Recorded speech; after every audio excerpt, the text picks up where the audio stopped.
महाराष्ट्र विधान परिषद में 11 में से 9 सीटों पर एनडीए ने जीत दर्ज की, जिस पर गठबंधन ने चुनाव लड़ा था। लेकिन शरद पवार गुट को यहां पर बड़ा झटका लगा, क्योंकि शरद पवार गुट समर्थित जयंत पाटिल चुनाव हार गए। विधान परिषद की 11 सीटों के लिए वोटिंग की जरूरत इसलिए पड़ी क्योंकि महाविकास अघाड़ी यानी कि विपक्ष में संख्या बल न होते हुए भी 12वां उम्मीदवार खड़ा कर दिया गया। वोटिंग में क्रॉस वोटिंग होने का डर दोनों गठबंधन को सता रहा था, लिहाजा अपने अपने विधायकों को होटल में रखा। लेकिन वोटिंग में एनडीए ने गठबंधन पर अपना वर्चस्व कायम रखा। बीजेपी के 5 उम्मीदवार पंकजा मुंडे, योगेश तिलेकर, परिणय फुके, अमित गोरखे और सदाभाव खोत चुनाव जीते। शिवसेना से भावना गवली और कृपाल तुमानी की जीत हुई, तो वहीं एनसीपी से शिवाजी राव गर्जे और राजेश विटेकर जीते। तो कांग्रेस से प्रज्ञा सातव और शिवसेना यूपीटी से मिलिंद नार्वेकर चुनाव जीते। लेकिन एनसीपी शरद गुट समर्थित शेतकारी कामगार पार्टी के जयंत पाटिल चुनाव हार गए। लोकसभा चुनाव के बाद विधान परिषद के इस चुनाव को विधानसभा चुनाव से पहले का सेमीफाइनल माना जा रहा था, लेकिन इसमें विपक्षी गठबंधन महाविकास अघाड़ी और खासकर शरद पवार को बड़ा झटका लगा। देखिए, हिमाचल प्रदेश में चुनावी वादे के तहत 125 यूनिट फ्री बिजली जो मिलने वाली थी, इस पर स्टार लग गया। स्टार का मतलब टर्म्स एंड कंडीशंस अप्लाइड। और किस तरीके की टर्म कंडीशन सामने आ रही है, देखिए इस रिपोर्ट में। हिमाचल प्रदेश में उपचुनाव के बाद सरकार ने आम लोगों को बड़ा झटका दिया है। कांग्रेस ने सत्ता में आने से पहले 300 यूनिट बिजली फ्री देने की गारंटी दी थी। अभी तक गारंटी को लागू नहीं कर पाई है सरकार। पिछली सरकार की 125 यूनिट फ्री बिजली योजना लागू की थी। जयराम ठाकुर की योजना पर मौजूदा सरकार ने रोक लगाई। इसके पीछे राज्य की आर्थिक स्थिति का हवाला दिया है।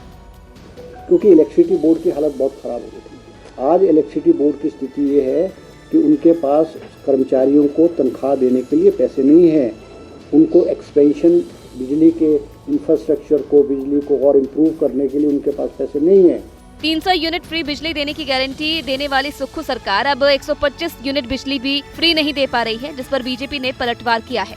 कांग्रेस पार्टी झूठ बोल करके सत्ता में आई थी और मैंने इस बात को लेकर के एक बार नहीं अनेकों बार कहा कि जो झूठी गारंटी दी है कांग्रेस पार्टी ने, उन गारंटियों को पूरा करने के लिए 10 जन्म लगेंगे। दिल्ली पुलिस की क्राइम ब्रांच टीम और हरियाणा एसटीएफ को बड़ी कामयाबी हाथ लगी है। इन्होंने जॉइंट ऑपरेशन के तहत हिमांशु भाऊ गैंग के 3 शूटर्स को ढेर कर दिया। और ऐसे में आपको बताएं कि हाल फिलहाल राजौरी गार्डन के बर्गर किंग में हुई हत्या के पीछे यही गैंग शामिल। दिल्ली पुलिस को हरियाणा के सोनीपत जिले के खरखोदा गांव में 3 शूटर्स के होने की जानकारी मिली। इसके बाद दिल्ली पुलिस ने हरियाणा एसटीएफ को साथ लेकर इलाके में धावा बोला और 3 बदमाशों को चारों तरफ से घेर लिया। खुद को घेरा देख बदमाशों के होश उड़ गए। उन्होंने पुलिस पर फायरिंग कर दी। जवाब में पुलिस ने भी बदमाशों को मुंहतोड़ जवाब दिया। पूरा इलाका गोलियों की तड़तड़ाहट से गूंज उठा।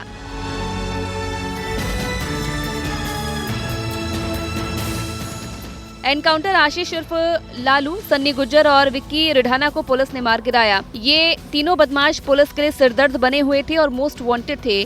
तीनों हिमांशु भाव गैंग के शार्प शूटर थे और उन पर लाखों रुपए का इनाम था। पुलिस ने मौके वारदात से 5 पिस्टल बरामद किया। तीनों ने जून में दिल्ली के राजौरी गार्डन इलाके में बर्गर किंग रेस्टोरेंट में बड़ी ही खौफनाक तरीके से एक शख्स के मर्डर को अंजाम दिया था। बदमाशों ने 40 राउंड फायरिंग करके उस शख्स का कत्ल किया था।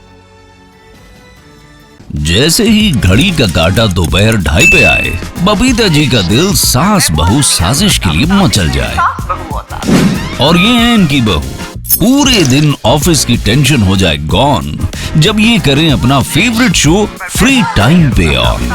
इनकी तरह आप भी देखिए अपना फेवरेट शो अपने टाइम पर और डाउनलोड कीजिए एबीपी लाइव ऐप अपने स्मार्ट टीवी पर।